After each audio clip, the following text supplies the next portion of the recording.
এবার নিজের হাসি নিয়ে ট্রোলের শিকার চিত্রনায়িকা বুবলি।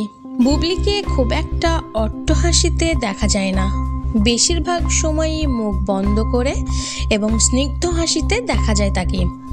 কিন্তু হঠাৎ করে একই হয়ে গেল, ক্যামেরাবন্দি হয়ে গেল তার অট্টহাসির দৃশ্য।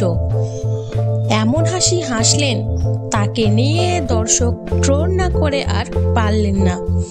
কেউ কেউ বলছে, তাই তো বলি মাসি মুখ খুলেন না কেন, কি ভয়ঙ্কর হাসি রে বাবা। আবার কেউ স্মাইল প্লিজ বলে ক্যাপশন দিয়ে বুবলির ওইসব হাসির ছবিগুলো জুড়ে দিচ্ছে মিমস বানানোর উদ্দেশ্যে।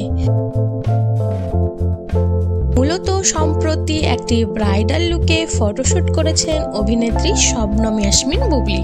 সুন্দর লাল রঙের একটি লেহেঙ্গা, ভারী মেকআপে ব্রাইডাল লুকে হাজির হয়েছে এই অভিনেত্রী। কিন্তু একটি ছোট্ট রিল ভিডিও বানাতে গিয়ে এই ঘটনা ঘটে গিয়েছে। গৌতম সাহার সাথে দুষ্টুমি করতে গিয়ে অট্টহাসিতে ফেটে পড়েছেন অভিনেত্রী। ওই হাসি দর্শকদের চোখে পড়ে যায়, যেটা দেখতে খুব একটা ভালো ছিল না। আর এই থেকে বুবলিকে নিয়ে ট্রোল করতে শুরু করে দেয় দর্শক। বন্ধুরা, বুবলির এই হাসি আপনাদের কেমন লেগেছে অবশ্যই কমেন্ট করে জানাবেন। ভিডিওটি ভালো লাগলে একটা লাইক করবেন, চ্যানেলটি সাবস্ক্রাইব করে পাশে থাকবেন।